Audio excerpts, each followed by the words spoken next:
Yes, my name is Lucy Brown. She, her, hers, and I'm originally from Dallas, Texas, but I've lived in California for the past 4 years now. What do you think are the challenges and opportunities in fostering meaningful connections and allyship between LGBTQ plus movements and anti-colonial, anti-imperialist struggles, particularly in places like Palestine, Congo, and Sudan? I think we need to stop policing people's identities and allowing them to actually be able to live a life that is fruitful and engaging and all-encompassing.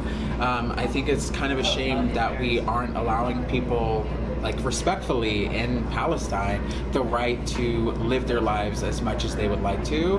And I mean, there's a lot of similarities between the two because there's a lot of violence that goes on within the LGBTQIA plus community, and there's also a lot of violence that's happening in Palestine as well. So there's that overlap between the two, but I think all we necessarily need to do is just try to be a decent individual and allow ourselves to really kind of come together. And I don't really mean kumbaya either. I just mean that we just need to have the kind of forefront of our minds be just about respect. Like, we just need to respect other people's individuality, culture, religion. It's all about respect. Yeah. And if we can't have that, then there's nothing but war. Can you share any personal stories or reflections or insights about how the intersecting identities have really shaped your perspective on building solidarity with all these political movements at this time? I mean, like I mentioned, I'm originally from Dallas, Texas, but besides all that, I've also experienced incarceration, homelessness, been admitted to mental institutions, and I've dealt with drug addiction. And so I have a lot of lived experience that has shown me that you can still learn from previous mistakes that you may have made. And actually, a lot of the times when troubles or issues start arising, that just means other pieces are falling into place, and it just seems like things are falling out of place, when in reality, it's the opposite. But basically, I feel that I am able to relate to a wide variety of individuals who've experienced the things that I've experienced, and I would like to use my voice to propel the movement of Palestine so that way people can actually see what is actually going on, and just try to build and foster community with individuals and really provide a positive outlook so we can have a better future going forward. What does a future look like for you? What does a better future look like for you? So for me, the future that I want to see is peace, not world peace. I just mean internal peace between individuals.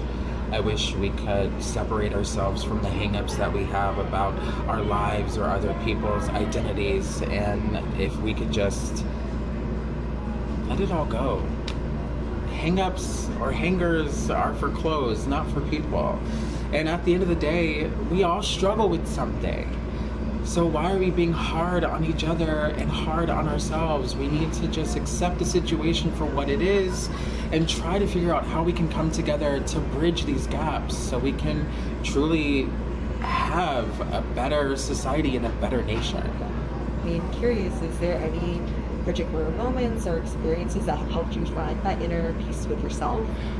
Yeah, so I used to be in probation. I used to be addicted to methamphetamines for about 4 years, which caused me to be homeless and incarcerated. But recently I had just graduated from my probation program back in May.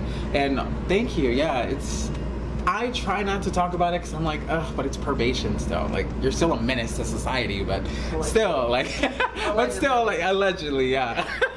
But still, I mean, you know, at least I have the lived experience to, you know, kind of build on that.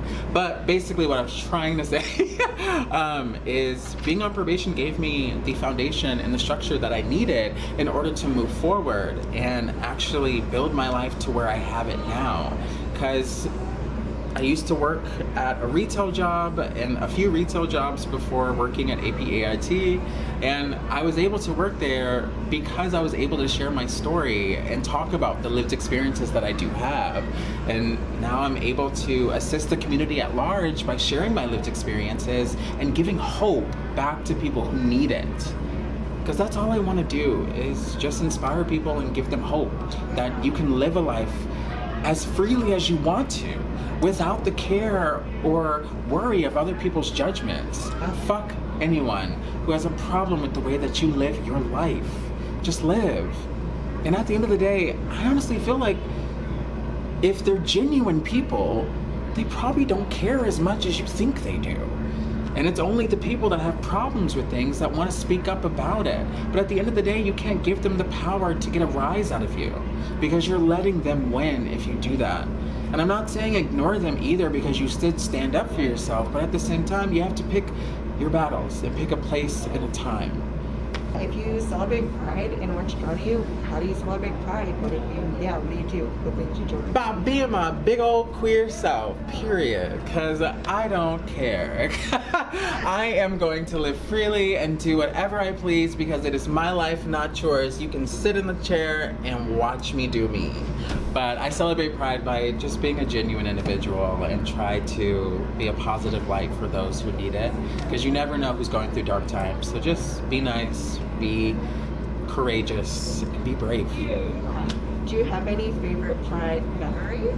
Yeah, so normally, since I work with APAIT, we do outreach at Pride events. So, I mean, it was last year that we got to walk in Long Beach Pride and work LA Pride and WeHo Pride, so many prides. But, you know, this year specifically, we got to walk in LA Pride, the Pride Parade in LA. And that was a lot of fun. I was wearing really cute shoes, so my feet were hurting, but whatever. But ultimately, I got to spend it with my teammates and my colleagues, and I just got to be able to share that experience with them. And ultimately, it was probably just one of the best days I've had in a really long time. And that's what I love about being queer. That's what I love about Pride, is that you can do just that. Be prideful. I don't really think it's a sin if you just love who you are. So keep doing it. If you're watching, I love you. You're amazing. Keep being you, because nobody else can do that except you. Love it.